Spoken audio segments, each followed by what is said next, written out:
We are back on Morning Line. Thanks for joining us on this Tuesday, talking about, as you see on the screen, Child Sex Abuse Prevention Month. And Jill Howlett's with us from Our Kids, along with Rob Kerrigan. He's with the Metro Sex Crimes Unit.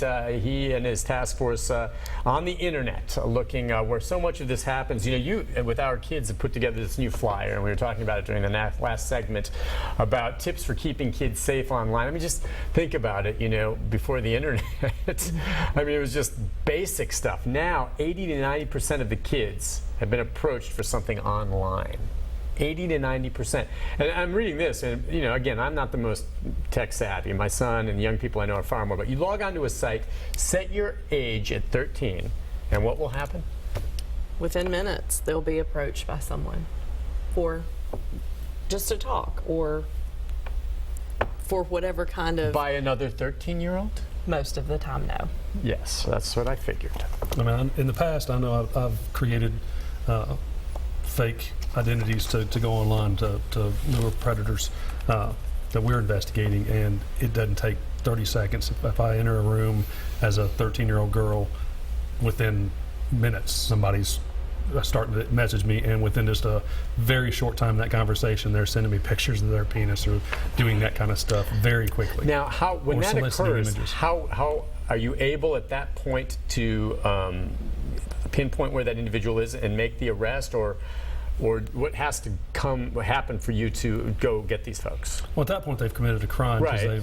But can you track them? Yeah, we can track them. It may take a series of subpoenas and a few weeks for us to find a particular location that they're at. So we may keep them online for a while as we chat over a number of days and glean more information from them. Are they just not very savvy?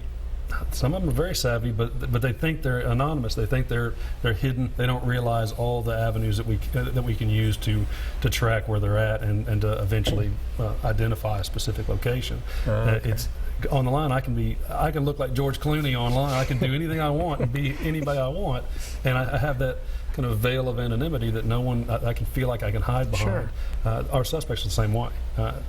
Luckily, we have some tools that allow us to work to track some of them and eventually catch them. Now, we talked about some of the apps out there for communicating, and there's so many new ones that come about, it's hard to keep up, but also through the gaming systems, and that's the one where so many of these kids play these games, and they love them, and they like to interact with others that are good players as well, and they play online where they can link now, obviously, and play with someone they don't know.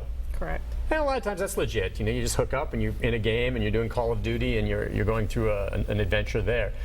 But what's happened in some of these cases, they can talk to one another, They right? can talk to one another. They can also ask some very innocuous questions and try to find out information about the child that they're speaking to. They can ask about what school they go to, or if they know Mrs. So-and-so who teaches English. And those are just ways that predators can find out how to contact children.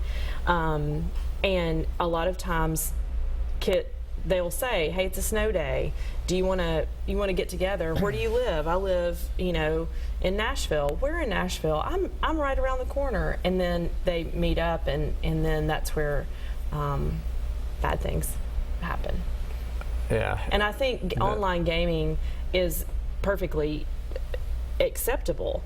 I think you just have to be very clear with your children about what the rules are when it comes to doing things online with other people. Right. And not sharing personal information. Correct. And if that means you go in the room with them for 30 minutes every time that they're online and just watching what they're doing just to make sure, and maybe they don't even know what they're doing is inappropriate, and you just have to be that guide for them to help them kind of set their own boundaries.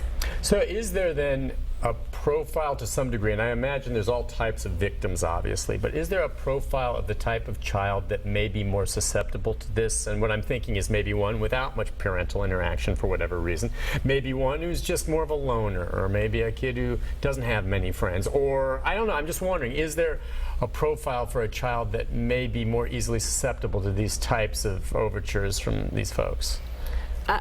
Well, in recent studies, the suspects, looking at interviews of people that have been convicted of crimes involving children, post-conviction studies, asking them why did you target this particular victim? What was it about it? And the main things that they look at are availability and access. Okay. It's not about necessarily the looks of the child, or they don't even consider the risk necessarily initially. It's availability and access. If I got a child that's typically home alone, or there's not a whole lot of parental involvement, a lot of them they'll target divorced mother of two, because it's because you got mom's working and you got the kids. Mom may be doing a great job raising the kids as well as she can, but there's a lot of access and a lot of availability for those kids.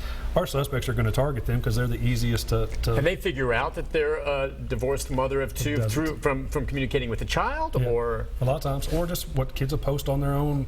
If I have a Facebook page, I can go through somebody's photos and within a few minutes figure out pretty good idea of if they have siblings, if there's a father in the picture, if they're where they live, what school they go to. You'd be surprised at what kids will post, not even thinking about it, just in the images themselves. And I can link to their friends, and I can go to their friends' profiles and see what their friends are saying. And you can build a kind of a good profile of an individual within just minutes. I do it looking at our suspects.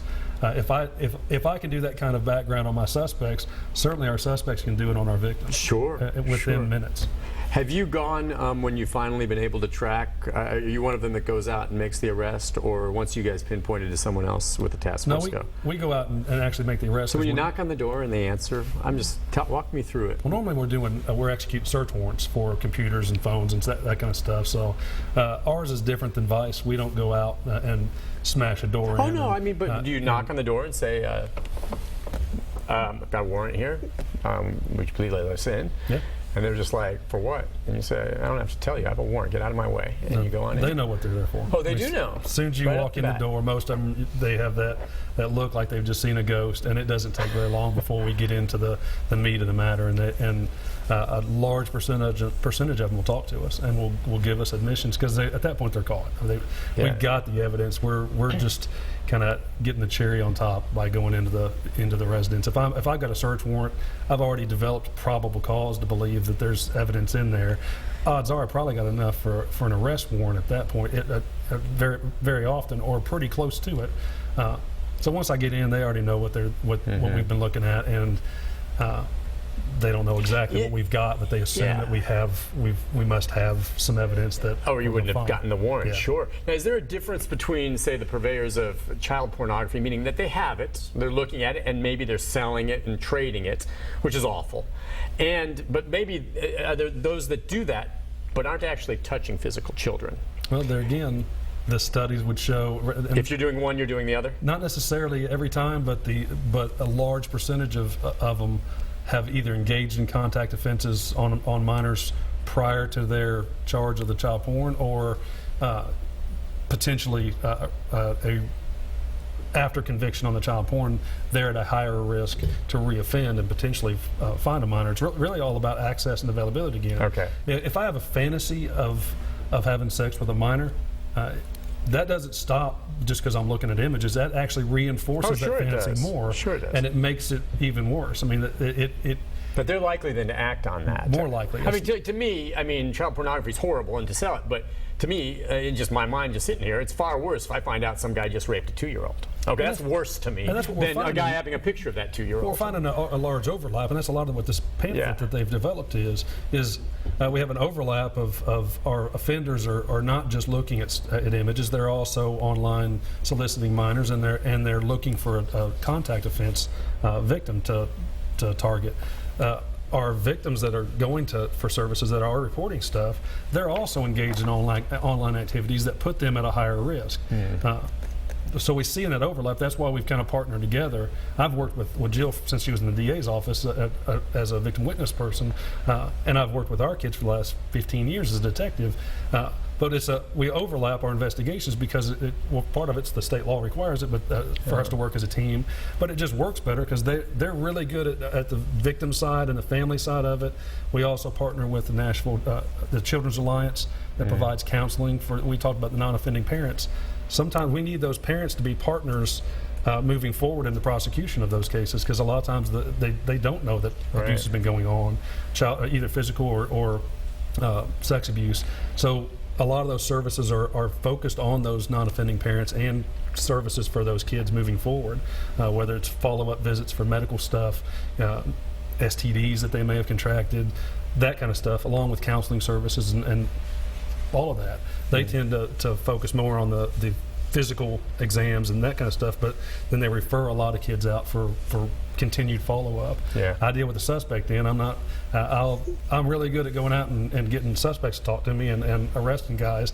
I'm not as good on the victim end of that. I see. We can contract that out to somebody Sure. else. It's nice to have people cover all the bases. You know, I'm just thinking about some, in terms of raising awareness. I have something I want to ask you when we come back in terms of some high-profile cases. You know, we talk about this as much as we do, and it's amazing sometimes how little people really realize this goes on. But every once in a while, something comes along that really puts it in the national consciousness. And we'll talk about Jared right after this. Stay with us. We'll be back in just a moment. That one.